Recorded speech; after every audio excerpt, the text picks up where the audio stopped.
امام بخاری رحمۃ اللہ علیہ اللہ کے اتنے مقبول بندے، ایک شہر میں رہتے تھے تو وہاں کسی محدث سے کوئی علمی اختلاف ہو گیا ایک لفظ کے اوپر، تو انہوں نے ان کے بارے میں کوئی بات کر دی تو امام بخاری رحمۃ اللہ نے فیصلہ کیا کہ میں اس شہر کو چھوڑ کے واپس بخارا چلا جاتا ہوں۔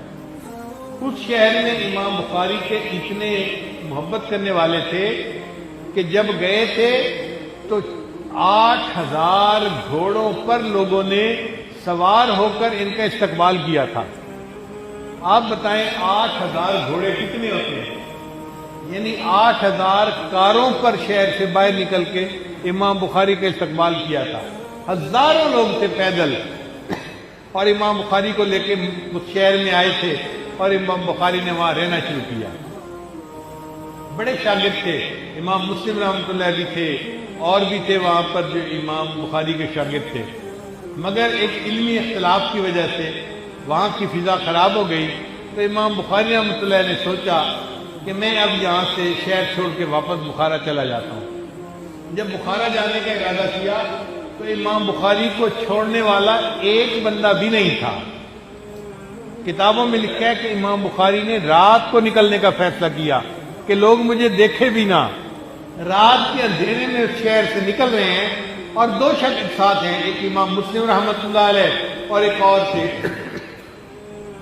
تو امام بخاری رحمۃ اللہ نے ان کو کہا کہ دیکھو میں تمہارا استاد ہوں، تمہیں حکم دیتا ہوں کہ تم میری بجائے اپنے اس استاد کے پاس واپس چلے جاؤ، میرے ساتھ سے جاؤ۔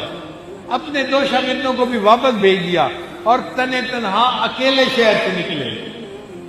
دل کی کیا کیفیت ہوئی ہوگی؟ دل کہتے ہیں نا بڑے بے آبرو ہو کر تیرے کوچے سے ہم نکلے۔ ایک وقت تھا کہ اتنی عزت سے استقبال ہوا تھا اور آج شہر چھوڑ کے جا رہا ہوں اور ایک بندہ مجھے الوداع کہنے والا نہیں، مگر اس غم کو برداشت کیا اور آ کر اپنے شہر بخارا میں رہنے لگے۔ اب بخارا کا گورنر تھا خالد، اس کا نام تھا، اس کے دو بیٹے تھے۔ اس نے اپنے دو بیٹوں کو پڑھنے کے لیے بھیجا اور امام بخاری رحمۃ اللہ علیہ کو یہ کہا کہ میرے بیٹوں کو الگ وقت میں پڑھائیں۔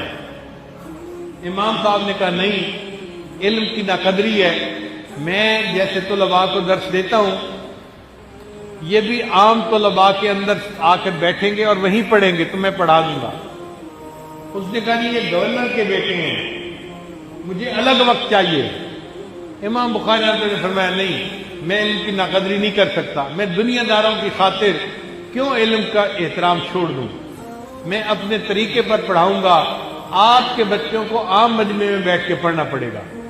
وہ غصے میں آ گیا، شہر میرا، گورنر میں، اور یہ ایک عالم مولوی ہو کے میرے بچوں کو پڑھانے سے انکار کرتا ہے۔ اس نے شہر سے نکلنے کا آرڈر کر دیا کہ اگر آپ ایک دو دن تک شہر سے نہ نکلے تو گرفتار کر کے جیل میں ڈال دیا جائے گا۔ اب زمین تنگ ہو گئی، جس شہر میں تھے وہاں سے بھی آپ سمجھیں کہ تنے تنہا آئے تھے اور اپنے شہر میں گورنر رہنے نہیں دیتا، تو سوچا کہ میں سمرقند چلا جاتا ہوں، وہ بھی مسلمانوں کا بڑا شہر ہے، تو وہاں جا کے زندگی گزاروں گا۔ تو امام بخاری رحمۃ اللہ اکیلے بخارا سے سمرقند جانے لگے۔ ابھی راستے میں تھے کہ سمرقند کے علماء نے مشورہ کر کے فیصلہ کیا کہ یہ بندہ جو ہے وہ متنازع بن گیا ہے، ہم اس کو سمرقند میں آنے کی اجازت نہیں دے سکتے۔ چنانچہ ان کا رکا بردار بندہ پہنچ گیا کہ جی آپ سمرقند داخل نہیں ہو سکتے۔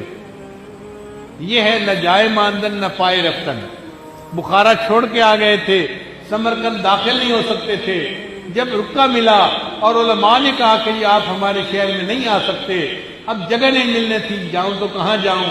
یہ وقت ہے جب امام بخاری رحمۃ اللہ نے دعا مانگی کہ ربی انی ضاقت علی الارض بما رحبت فاقبضنی، اے اللہ زمین پوری فراخی کے باوجود میرے اوپر تنگ ہو گئی ہے، اے اللہ میری روح کو قبض کر لیجئے۔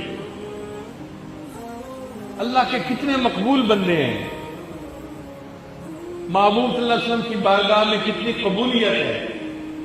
ان کی بخاری شریف کے بارے میں کہا گیا اصح الکتب بعد کتاب اللہ، اللہ کی کتاب کے بعد دنیا کی سب سے زیادہ صحیح ترین کتاب۔ اتنی عظمت والے شان والے محدث، لیکن دنیا میں رہنے کی جگہ نہیں مل رہی۔ تو خالہ کا گھر قریب تھا، پھر وہاں چلے گئے، اور پھر رمضان مبارک کی ایک رات میں جمعہ کے دن بالآخر خالہ کے گھر ان کی وفات ہو گئی، اور وہیں پر امام بخاری مدفون ہیں۔ ایک محدث کہتے ہیں کہ میں نے خواب میں دیکھا کہ نبی علیہ السلام صحابہ کے ساتھ کھڑے ہیں، تو میں نے پوچھا اے اللہ کے حبیب صلی اللہ علیہ وسلم آپ یہاں پر کیوں کھڑے ہیں؟ تو نبی علیہ السلام نے فرمایا کہ میں اسماعیل البخاری کے انتظار کر رہا ہوں۔ وہ کہتے ہیں کہ میری آنکھ کھل گئی، میں نے وہ تاریخ وہ وقت لکھ کے رکھ لیا۔ تھوڑے دنوں کے بعد جب امام بخاری کی وفات کی اطلاع ملی، وہ کہتے ہیں کہ میں نے وہ نوٹس کھول کر دیکھے تو جس وقت وفات ہوئی تھی اسی وقت میں نے خواب دیکھا تھا کہ نبی علیہ السلام امام بخاری کا انتظار فرما